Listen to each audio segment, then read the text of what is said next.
Hello viewers, আজকে আমি আপনাদের সাথে শেয়ার করব একটি পিৎজা রেসিপি।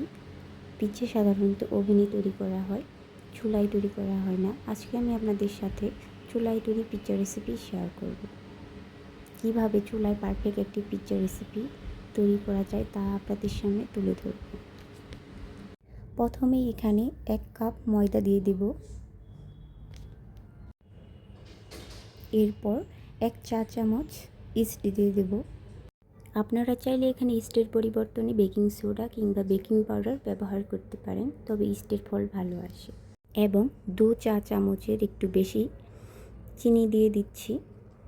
আপনারা চাইলে এখানে 1 চামচ চিনিও ব্যবহার করতে পারেন, তবে চিনিটা একটু বেশি দিলে এর টেস্টটাও ভালো আসে। এবার এখানে 2 চা চামচ গুঁড়ো দুধ দিয়ে দিচ্ছি। গুঁড়ো দুধ দেওয়ার ফলে এর টেস্টও ভালোই হয়, তবে অনেকে গুঁড়ো দুধ ছাড়াই এই ডোটা তৈরি করে।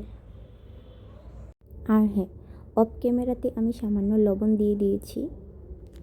আপনারা আপনাদের পরিমাণ মতো লবণ দিয়ে দিবেন, তবে বেশি লবণ দিতে যাবেন না, খুব সামান্য পরিমাণে, অর্থাৎ পরিমাণ মতো। এবার কুসুম গরম পানি দিয়ে, অর্থাৎ এমন পানি যেটা বেশি গরমও না আবার ঠান্ডাও না, অর্থাৎ মিডিয়াম গরম পানি দিয়ে আমি এই ডোটাকে মেখে নিচ্ছি।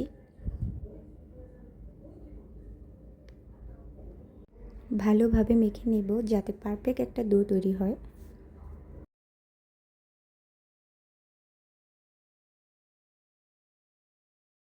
ডোটা মাখা হয়ে গেছে। এবার সামান্য তেল দিয়ে ডোটাকে মেখে নেব।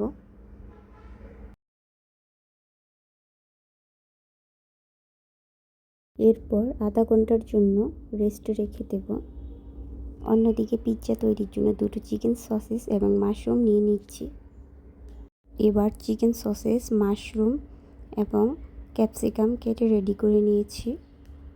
এখন রেস্টে রাখা পিৎজার ডোটাকে ভালোভাবে মেখে নিচ্ছি যাতে এর মধ্যে থেকে বাতাসগুলো বের হয়ে যায়।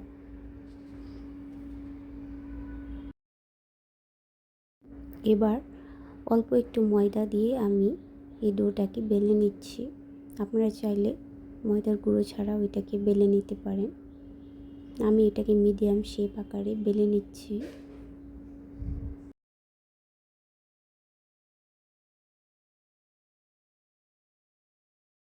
এরপর একটা প্যানে সামান্য তেল দিয়ে এটাকে ব্রাশ করে নেব। তারপর রুটিটাকে দিয়ে দেব এবং এখানে সামান্য সস, এখানে আমি টমেটো সস ইউজ করেছি। আপনারা চাইলে পিৎজা সসটা ইউজ করতে পারেন, তবে আমার হাতের কাছে ছিল না, তাই টমেটো সস দিয়ে এটাকে তৈরি করে নিচ্ছি। টমেটো সসটা পুরোটাকে ভালো করে মিক্স করে নিতে হবে। এখন এখানে গ্রেট করে রাখা চিজগুলোকে দিয়ে দিচ্ছি সামান্য। তারপরে চিকেন সসেসগুলো কেটে রেখেছিলাম, এই চিকেন সসেসগুলো এখন দিয়ে দেব।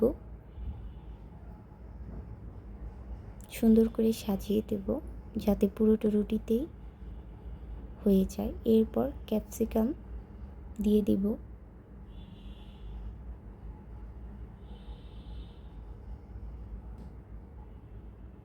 এরপর যে মাশরুমটা কেটে রেখেছিলাম, মাশরুমটাকে সুন্দর করে সাজিয়ে দিয়ে দেব। এরপর যে বাকি চিকেন সসেসগুলো রেখেছিলাম ওইগুলোকে সুন্দর করে দিয়ে দেব।